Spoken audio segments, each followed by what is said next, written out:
আমরা প্রথম কথা গতকালকে থেকে মাইকিং চলছে বিভিন্ন এলাকায়।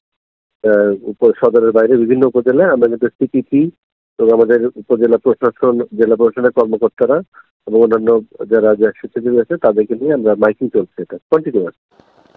ইতোমধ্যে যে মারা গেছে, যে দুঃখজনক ঘটনা আমাদের সদরের ঝিলংজা ইউনিয়নের, ওনাদের ৩ জনের জন্য আমরা তাৎক্ষণিকভাবে সরকারের ২৫,০০০ করে ৭৫,০০০ টাকা পরিবারকে প্রদান করা হয়েছে, ঠিক আছে, তাৎক্ষণিকভাবে। আর তাদেরকে উদ্ধার করে নিয়ে আসা হয়েছে এবং যেই পরিবারের মা এবং সন্তান মারা গেছে তার বাবাটা আহত হয়েছে, তাকে আমরা চিকিৎসার জন্য হাসপাতালে তাৎক্ষণিকভাবে করা হয়েছে, ঠিক আছে, চিকিৎসা দেওয়া হয়েছে। ওর পা ফুলে গেছে।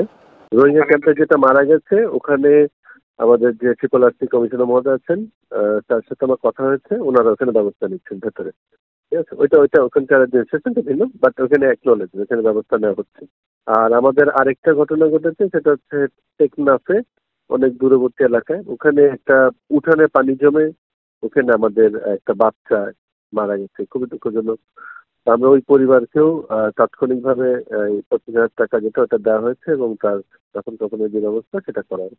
উখিয়া, টেকনাফ এবং পৌরসভা, এই ৩ জায়গাতে আমাদের অতি ভারী বর্ষণের ফলে বেশি জায়গায় জলাবদ্ধতা তৈরি হয়। উখিয়া পালং এলাকায় আমরা একটা আশ্রয় কেন্দ্র খুলেছি তাৎক্ষণিকভাবে। ওখানে 350 জনকে নিয়ে আমরা ওখানে স্থানান্তর করা হয়েছে এবং তাদের খাবারের ব্যবস্থা ওখানে।